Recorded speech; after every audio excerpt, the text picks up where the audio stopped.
Hi everyone. Today I'm just going to talk a little bit about palette.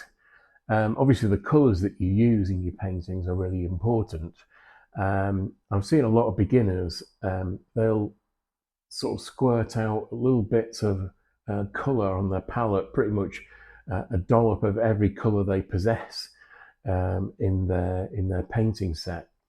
Um, and the trouble with that is that quite often you end up with a sort of multicoloured mess. But if you're thoughtful about the colours that you choose, you can end up with something much more unified and much more pleasing than just doing a painting with random colours. And I'll show you the process that I use in my paintings. So I tend to use Prussian blue more than any other blue when I'm painting the British landscape, because Prussian blue is a cooler blue than many others. And I think it suits the sort of skies that we have in the British Isles.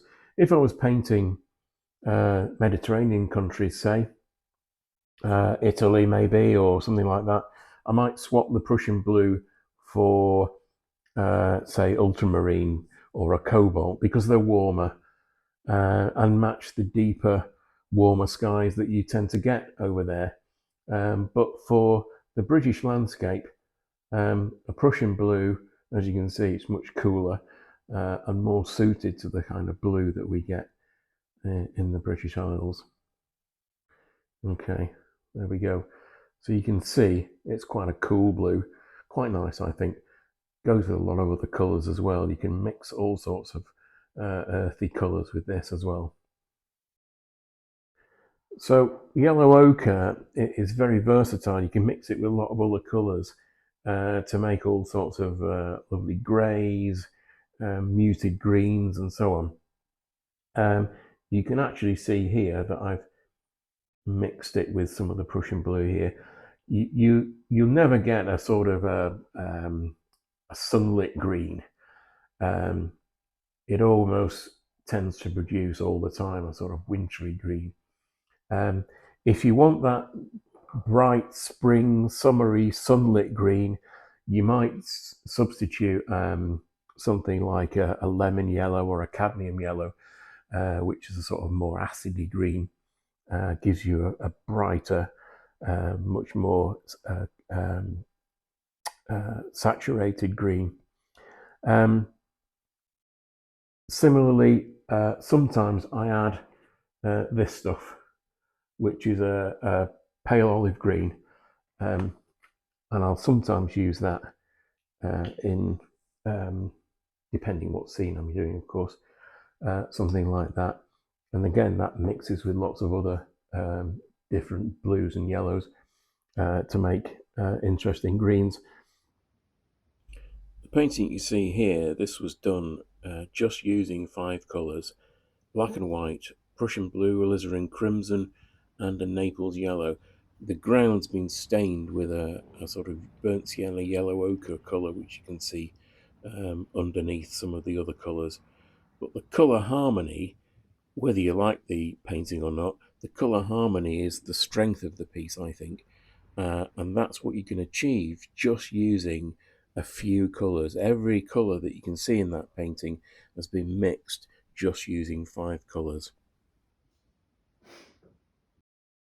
Sometimes, if you're feeling a little bit jaded with your painting, you could sort of swap things around a little bit as well. Try swapping a few colours that you would normally use and change into something different. Maybe,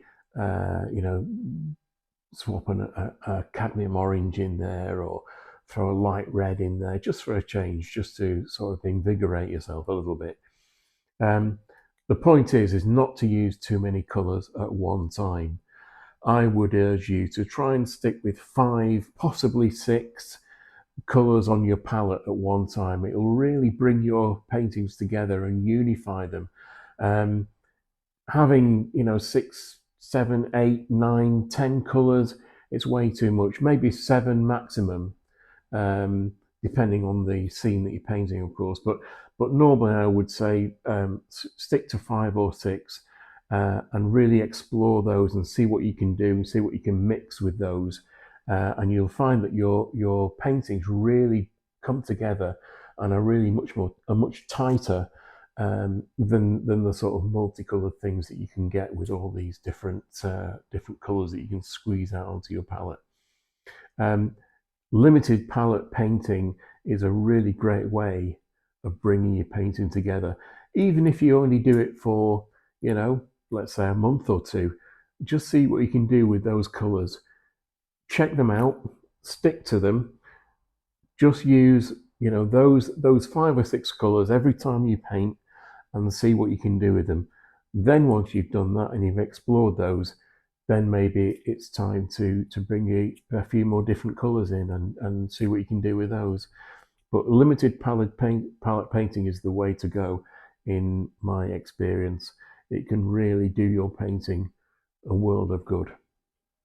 Just before we go, I have to make it clear that I'm not sponsored or endorsed by any of the paint manufacturer or manufacturers of products that you see in these videos.